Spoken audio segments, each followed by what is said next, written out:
Good morning, dear students. How are you? I hope all of you are fit and fine and taking good care of yourself. Today's class we are going to start with the motivational quote. Action is the foundational key to all success. That means action is the key to success. अगर आप success पाना चाहते हैं तो आपको action करना होगा because it is the foundation. That means नींव है हमारी सक्सेस की. Okay, so do action and get success in your life. Today we will continue lesson number 1, evolution of computers. Today we will do page number 10 and page number 11 of our computer book. Let's review. In the previous video we have learnt about difference engine. Okay, difference engine was invented by Charles Babbage. After that, analytical engine was invented by Charles Babbage, and our today's computers are also based on the technique of analytical engine. Then ENIAC was invented. ENIAC stands for Electronic Numerical Integrator and Computer. Its size was very big. It consumes too much space. And in the last, UNIVAC was invented. UNIVAC stands for Universal Automatic Computer. UNIVAC 1 was developed by John Macaulay and J. Presper Eckert.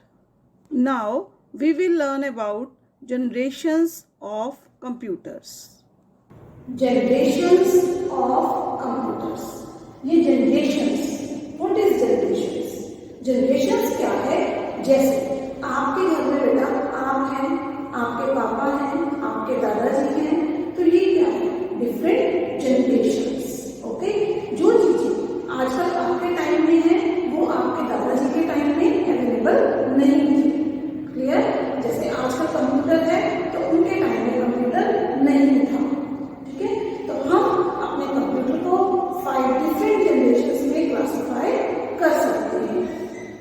First generation computers. First generation computers वो computers जो सबसे पहले बने थे. Okay, इसमें vacuum tubes को use किया जाता था और इनका साइज बहुत बड़ा होता था. Then second generation computers. Second generation computers में वैक्यूम ट्यूब्स को हटा दिया गया और ट्रांजिस्टर्स को यूज किया गया.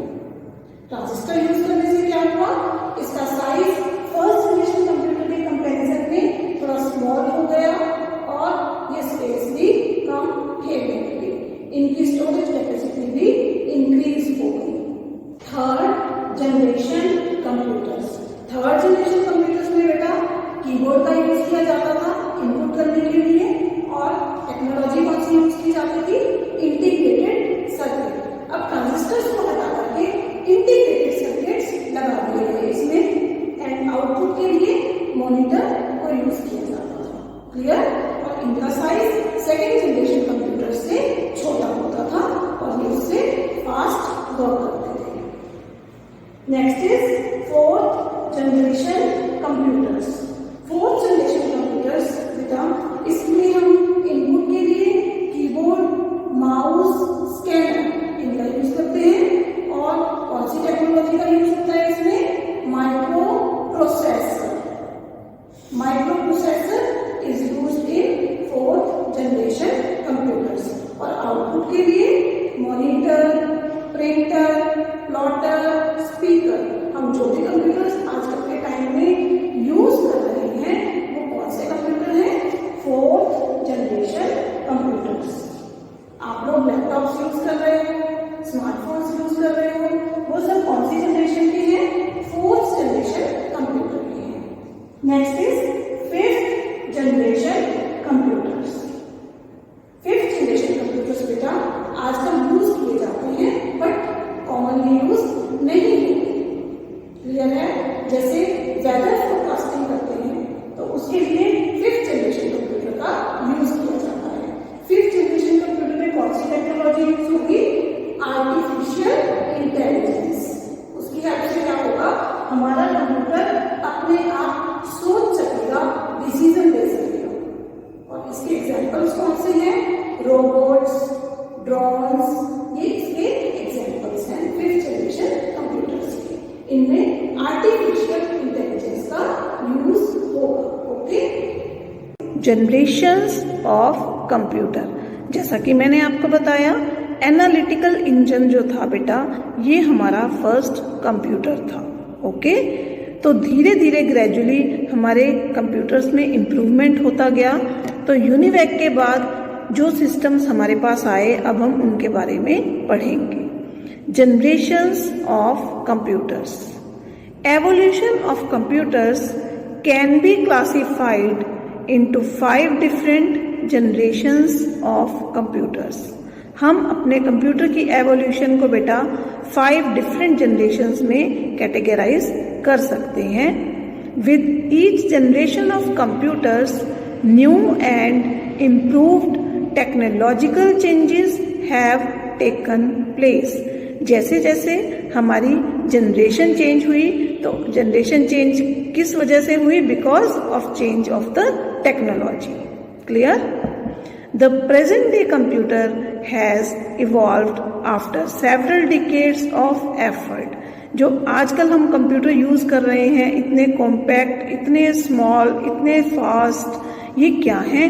बहुत से सालों के मेहनत का फल है। Let us learn about each generation. This is landline phone. बहुत टाइम पहले ये लैंडलाइन फोन यूज होते थे, वायर्स के थ्रू कनेक्ट होते थे ये, और हर घर में मोस्टली लैंडलाइन फोन्स का यूज होता था। After that technology will changed, mobile was invented, small mobile was invented, फिर लोगों ने इनका यूज किया। Now the time of smartphones, आजकल लोग स्मार्टफोन का यूज करते हैं। This is because of change in the technology. Now see, in first generation computers input was done through punched cards, output will get through punched cards. Now this is the technology used, that is vacuum tubes. Thousands of vacuum tubes were placed inside the computer. So you can see the size of the computer, that was very big, bulky. These are the features of the computer, first generation computers. First is bulky. Bulky means very heavy, बहुत heavy थे। Expensive means they are very costly. Consumed more power, बहुत ज़्यादा electricity ये consume करते थे। Small internal storage, इनकी अपनी internal storage जो थी वो बहुत कम थी। Slow in speed, और इनकी स्पीड बहुत ही कम थी, बहुत ही स्लो थी। और इसके एग्जाम्पल्स कौन से कंप्यूटर्स हैं? ENIAC, UNIVAC, EDSEC, EDVAC. These are the examples of first generation computers. Now see this picture. Second generation computers. In second generation computers, transistors were used. That means vacuum tubes were replaced by transistors. In second generation computers, input done through punched cards and output we get through punched cards and magnetic tapes. Smaller and faster than first generation computers. Now we will compare second generation computers with first generation computers. So जो second generation computers थे ये first generation computer से smaller थे और उससे faster थे। Second is consumed less power than first generation computers, और first generation computer से ये कम पावर का कंज्यूम करते थे. Less expensive, first generation computer से ये लेस एक्सपेंसिव थे. लार्ज स्टोरेज कैपेसिटी, इनकी स्टोरेज कैपेसिटी जो थी वो फर्स्ट जनरेशन कंप्यूटर से कुछ लार्ज थी. Now examples of second generation computers are IBM 1401, IBM 350 and RCA 501. Third generation computers में इनपुट किसके थ्रू किया जाता था? Through keyboard, and output done through monitor. Output किसके थ्रू मिलता था हमें? Through monitor. और टेक्नोलॉजी कौन सी यूज हुई थी इसमें? Integrated circuit. जब इंटीग्रेटेड सर्किट का यूज हुआ तो हमारे जो कंप्यूटर्स थे उनका साइज थोड़ा स्मॉल हो गया था, स्मॉलर इन साइज. तो इनका जो साइज था ये स्मॉल था. फास्टर, स्पीड फास्ट हो गई थी. Less bulky means they were not heavy, too much heavy. Produced less heat, और ये हीट भी कम प्रोड्यूस करते थे. लेसर मेंटेनेंस, और इनको कम मेंटेनेंस की जरूरत होती थी. दैट मीन्स इनको ज्यादा मेंटेनेंस की जरूरत नहीं होती थी, बार बार इनको मेंटेन नहीं करना पड़ता था. For examples IBM 360 and 370 series and Apple I, these are the third generation computers. Now see, in fourth generation computers, input is done through keyboard, mouse, scanner, and output is getting through monitor, printer, plotter, and speaker. Now see the features of fourth generation computers. Compact mean small in size. इनका size बहुत ही छोटा हो गया था. Like you are using laptop, palm top, desktop also we are using. More efficient. These computers are very efficient to do any task. Less costly, और ये बहुत ज्यादा कॉस्टली नहीं थे. That means anybody can purchase these computers. Greater storage capacity, और इनकी storage capacity बहुत ज्यादा है. Now technology used in these computers is microprocessor. This is also called CPU. Now examples of fourth generation computers are Apple Macintosh, IBM PC, HP 9000. In fifth generation computers, input is done through keyboard, mouse, scanner, and output is getted through robots and drones. Police department is using the drones to keep a watch on the people. In fifth generation computers, artificial intelligence is used.